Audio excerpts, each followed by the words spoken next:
Welcome to Chronicles of Currency. Today, we journey back to a momentous event in Japanese history, August 29th, 708 AD.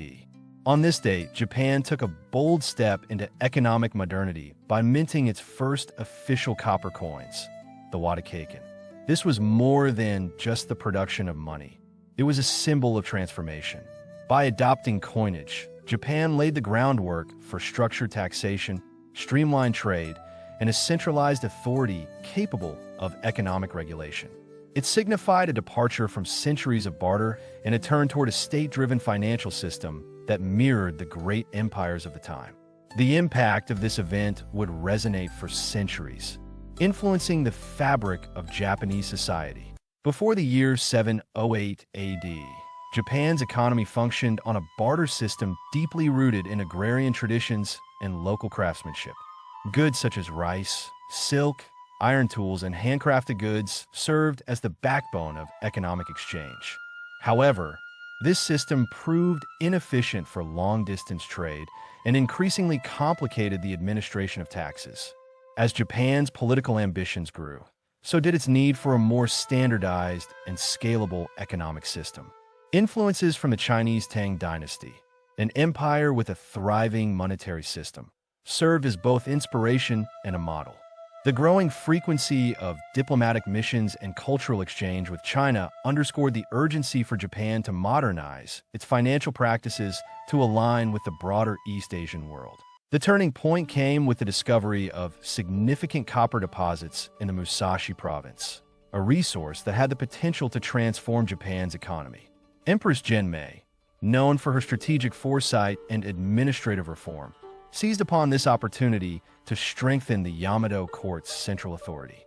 In 708 AD, she authorized the minting of the Wadōkaichin, a copper coin that would become a symbol of Japan's sovereign power. This initiative not only reduced dependency on imported Chinese coins, but also served as a cultural declaration of independence.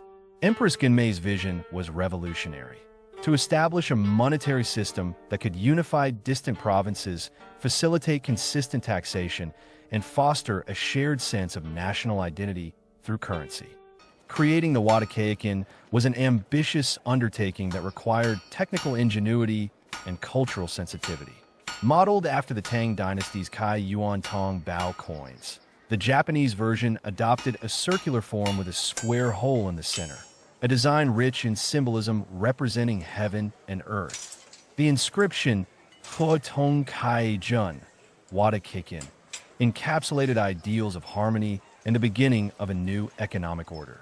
Skilled artisans melted Musashi's copper in specially designed kilns, poured the metal into clay molds, and delicately inscribed each coin by hand. The process showcased the blend of practicality and spirituality that defined early Japanese craftsmanship. More than a tool of trade, each coin was a statement of cultural pride and imperial ambition. Once minted, the next hurdle was ensuring the widespread use of the Wadōkaichin. The government introduced laws mandating its use for taxes and encouraged merchants and officials alike to use the coins in everyday transactions.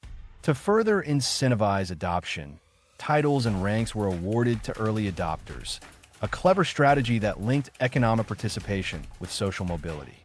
Despite these efforts, many people were hesitant to abandon the familiarity of barter. Building trust in coinage required a generational shift in mindset and education about its benefits. Marketplaces slowly adapted, and temples began accepting coins for offerings, symbolizing a growing societal shift. Adoption was not instant, but it was persistent, paving the way for a monetary economy that would evolve over centuries. The transition to a currency-based economy was far from smooth. One of the earliest and most damaging challenges was counterfeiting. Unsanctioned coins began to circulate, made from inferior materials or inscribed with forged symbols. This undermined the public's confidence and disrupted economic stability. Additionally, Japan's copper reserves, though promising, were not endless.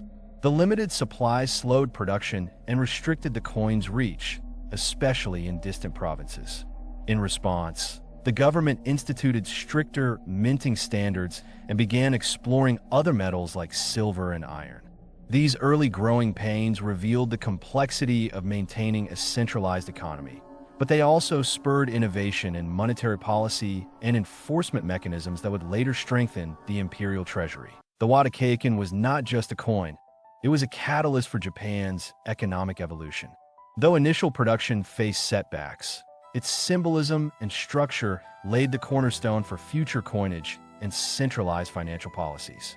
Over time, Japan introduced new currencies, each building on the legacy of the first.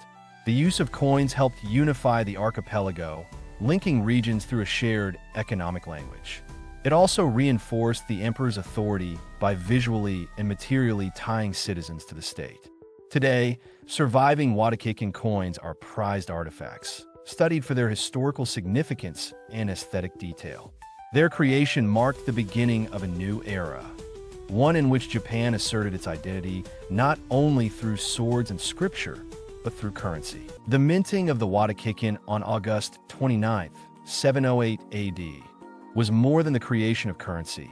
It was a declaration of Japan's emerging economic autonomy. As we reflect on this milestone, we recognize its role in shaping the nation's financial and cultural trajectory. Want to support my work? Join me on Patreon, buy me a coffee, or Ko-Fi to help keep these stories coming.